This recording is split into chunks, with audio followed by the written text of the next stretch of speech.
So the Prime Minister has unveiled new plans that may see the phasing out of rip-off degrees. Rishi Sunak announced today that degrees which are valueless and lead to poorly paid jobs may see the number of places available capped or simply abolished. The government's student loan statistics predict that only 27% of undergraduate students will have repaid their loans in full by 2040. And the forecast debt of outstanding loan repayments will have more than doubled by the mid-2040s from £206 billion to a whopping £460 billion, nearly £500 billion. The government has refused to comment on whether these plans are targeting specific Mickey Mouse degrees, but the university's regulator, the Office for Students, will be asked to limit the number of students that have taken on silly courses. Not only will these plans see fewer students being financially led up the garden path, but the financial burden on the taxpayer could be alleviated too. I'm joined now by the CEO of Universities UK, Vivienne Stern. Thank you so much for joining me. Isn't this about time that silly degrees were removed so that people don't get the false impression that by having a degree they will get a higher wage when they enter the workforce?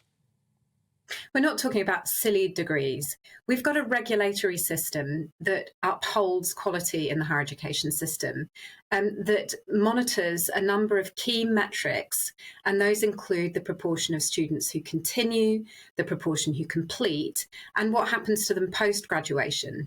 And that's not a pure earnings measure. It's a measure of whether you get a so-called graduate job or whether you move on to further study or some other good outcome. We've got a higher education system which continually monitors quality in those and other regards.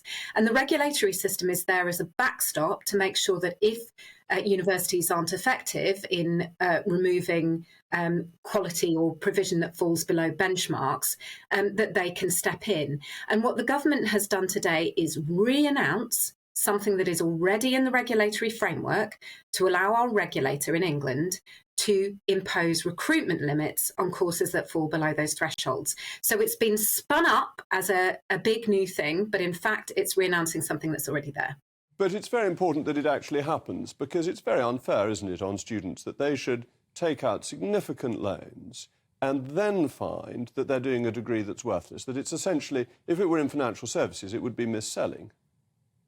I wonder, really when people think about what worth and value mean in higher education, whether they're quite as crude as to think that it is only about whether the full cost of their loan gets repaid. I mean, I think we value all sorts of people in society who don't necessarily achieve high earnings. There are lots of people, for example, in public service professions, or people who go into the arts or creative disciplines that make our towns and cities great places to live. People go to holy orders are hugely admired, and they're not there to earn money. But what about ethical hacking, surf science, post-Marxist feminist studies? Sort of real Mickey Mouse subjects, and people are taking these degrees in the hope of improving their standard of living and their earnings, and no employers can take surf science very seriously. Well, I took the liberty, whilst waiting for this interview, of looking on UCAS to see whether, in fact, there were any courses advertised on, as I think you said, you talked about surfing and beach management. UCAS, is at the Cornwall College University Centre. 30. So I've got all of these. I've got all of these. 30,000 courses. Doesn't that? However, the tourism industry in the UK is worth £131 billion, and if there are programmes equipping students to service that extraordinarily important industry, I would say that's probably not a bad thing. I'd also say that, I've been working in this field for 2 decades. And when I started, people used to scoff at programs in computer game design. They don't scoff anymore because the UK has become... I think there's a lot of scoffing at surfing degrees, and I don't think that provides £131 billion for the economy. But thank you so much for joining me this evening. With me now is my panel, who was so popular with the male Mogs, Amy Nicole-Turner and the great Professor David Starkey. David, now, you taught serious degrees. Oh, you are being such a snob. I'm sorry. Do you think there's a place for more informal degrees? Yes. I mean, Again, I have to raise a hand in confession. I was involved in discussions at LSE a long time ago that actually led to the regime of bringing in university fees. But what we hoped would happen would be exactly, in a sense, what you're talking about, that you could have cheap and cheerful degrees, but they would be cheap and cheerful. The great problem was the catastrophe of David Willits. Again, it's really important that particular individuals are named and shamed. He is the man who takes the decision to remove the cap on fees, which had been set by New Labour, and to raise the limit to about, I think, 9,000. But when he did that, he removed the per capitation allowance for all art subjects. Weaker universities are strong, sometimes, certainly numerically strong, in art subjects. They suddenly found themselves facing ruin. So all universities, this is the absurdity, all universities then went to the highest level fee.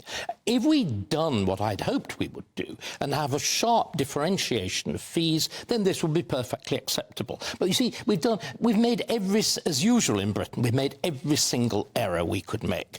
Abolishing the polytechnics was a disaster. If you look in France and Germany and any country with serious engineering, or indeed America, there are serious technical universities. We got rid of them. The other thing was that we, despite the fact we suddenly created 100 and odd universities, we went for neo-Oxbridge model. We decided that people would go away. They would need accommodation. They would need board and lodging. Whereas if you look at the mass university systems of continental Europe, and to a large extent America. In America, most people will go to their local state university, and the same is absolutely true of France and Germany. So as always, I'm afraid, under all governments, Labour and Tory, and even coalitions, we get it wrong. Amy, you're the defender of Mickey Mouse.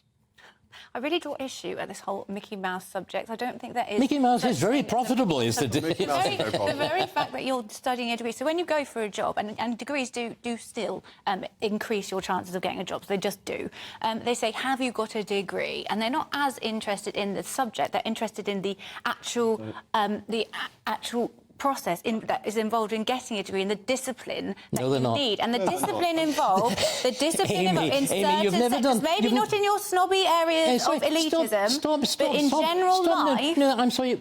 Employers are interested in one thing, which university you went to. And I think students are interested in one thing, and the bottom line is not always the salary that you're going to get. Quite a lot of people attend university because they want to learn and they want to have a fulfilling degree, and that isn't always to get them to do tournament golf. Right. Or surf science. If I studied surf science, the discipline involved in the 3-year degree of surf science is still going to be quite a process. I'm going to have to do self-learning, reflection. £27,000 worth of debt to learn how to do something you know already. I just think, well, I think you're really underplaying what that degree course is, and maybe you and I should go and look into it and go... Amy, can we... just one second. Courses that you don't really know much about. Let's just take surf science, and let's look at, there are two components to it. Presumably those who do it will be very good at surfing. What is the actual science supposed to be? This is the great problem. You get this false academicisation. People who, I'm quite sure, be completely unable to write an essay will be trying to write essays. You will get people producing a sociology of surfing. You will get people trying to teach people tiny little bits about hydrography and about...